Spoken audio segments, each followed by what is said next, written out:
शूर्पणखा की दुर्दशा सुन खर का श्री राम वध के लिए 14 राक्षस भेजना। अपनी बहन को इस प्रकार अंगहीन और रक्त से भीगी हुई अवस्था में पृथ्वी पर पड़ी देख राक्षस खर क्रोध से जल उठा और इस प्रकार पूछने लगा, बहन उठो और अपना हाल बताओ, मूर्छा और घबराहट छोड़ो तथा साफ साफ कहो, किसने तुम्हें इस तरह रूपहीन बनाया है? कौन अपने सामने आकर चुपचाप बैठे हुए निरपराध एवं विषैले काले सांप को अपनी अंगुलियों के अग्रभाग से खेल खेल में पीड़ा दे रहा है? जिसने आज तुम पर आक्रमण करके तुम्हारे नाक कान काटे हैं, उसने उच्च कोटि का विष पी लिया है तथा अपने गले में काल का फंदा डाल लिया है। फिर भी मोहवश वे इस बात को समझ नहीं रहा है। तुम तो स्वयं ही दूसरे प्राणियों के लिए यमराज के समान हो, बल और पराक्रम से संपन्न हो तथा इच्छा अनुसार सर्वत्र विचरने और अपनी रुचि के अनुसार रूप धारण करने में समर्थ हो। फिर भी तुम्हें किसने इस दुरावस्था में डाला है, जिससे दुखी होकर तुम यहाँ आई हो?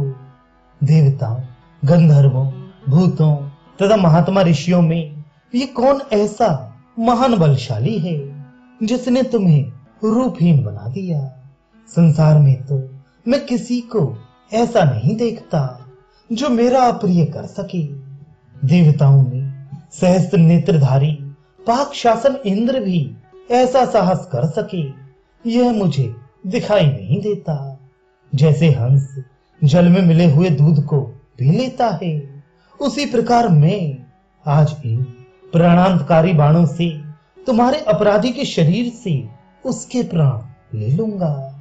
युद्ध में मेरे बाणों से जिसके मर्म स्थान छिन्न भिन्न हो गए हैं तथा जो मेरे हाथों मारा गया है, ऐसे किस पुरुष के फेन सहित गरम गरम रक्त को यह पृथ्वी पीना चाहती है?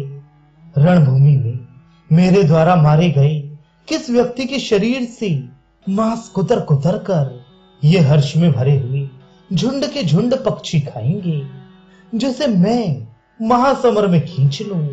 उस दिन अपराधी को देवता, गंधर्व, पिशाच और राक्षस भी बचा नहीं सकते। धीरे धीरे होश में आकर तुम मुझे उसका नाम बताओ जिस उद्दंड ने वन में तुम पर बलपूर्वक आक्रमण करके तुम्हें परास्त किया है। भाई का, विशेषतः क्रोध में भरे हुए भाई खर का यह वचन सुनकर शूर्पणखा नेत्रों से आंसू बहाती हुई इस प्रकार बोली, भैया, वन में 2 तरुण पुरुष आए हैं जो देखने में बड़े ही सुकुमार, रूपवान और महान बलवान हैं। उन दोनों के बड़े बड़े नेत्र ऐसे जान पड़ते हैं मानो खिले हुए कमल हों। वे दोनों ही वल्कल वस्त्र और मृग चर्म पहने हुए हैं। फल और मूल ही उनका भोजन है। वे जितेंद्रिय, तपस्वी और ब्रह्मचारी हैं। दोनों ही राजा दशरथ के पुत्र और आपस में भाई भाई हैं। उनके नाम राम और लक्ष्मण हैं। ये तो गंधर्व राज के समान जान पड़ते हैं और राजोचित लक्षणों से संपन्न हैं। ये दोनों भाई देवता अथवा दानव हैं, ये मैं अनुमान से भी नहीं जान सकती। उन दोनों के बीच में एक तरुण अवस्था वाली रूपवती स्त्री भी वहां देखी है, जिसके शरीर का मध्य भाग बड़ा ही सुंदर है। वह सब प्रकार के आभूषणों से विभूषित है। उस स्त्री के ही कारण उन दोनों ने मिलकर मेरी एक अनाथ और कुलटा स्त्री की भांति ऐसी दुर्गति की है। मैं युद्ध में उस कुटिल आचार वाली स्त्री के और उन दोनों राजकुमारों के भी मारे जाने पर उनका फेन सहित रक्त पीना चाहती हूँ। रणभूमि में उस स्त्री का और उन पुरुषों का भी रक्त मैं पी सकूं, ये मेरी पहली और प्रमुख इच्छा है जो तुम्हारे द्वारा पूर्ण की जानी चाहिए। शूर्पणखा के ऐसा कहने पर खर ने कुपित होकर अत्यंत बलवान 14 राक्षसों को जो यमराज के समान भयंकर थे, ये आदेश दिया, वीरों, इस भयंकर दंड कारण्य के भीतर चीर और काला मृग चर्म धारण किए 2 शस्त्रधारी मनुष्य एक युवती स्त्री के साथ घुस आए हैं। तुम लोग वहां जाकर पहले उन दोनों पुरुषों को मार डालो, फिर उस दुराचारणी स्त्री के भी प्राण ले लो।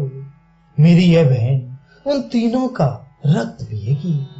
राक्षसों, मेरी इस बहन का ये प्रिय मनोरथ है। तुम वहां जाकर अपने प्रभाव से उन दोनों मनुष्यों को मार गिराओ और बहन की इस मनोरथ को शीघ्र पूरा करो। रणभूमि में उन दोनों भाइयों को तुम्हारे द्वारा मारा गया देख ये हर्ष से खिल उठेगी और आनंद मग्न होकर युद्ध स्थल में उनका रक्तपान करेगी। घर की ऐसी आज्ञा पाकर वे 14 राक्षस हवा के उड़ाए हुए बादलों के समान विवश हो शूर्पणखा के साथ पंचवटी को गए।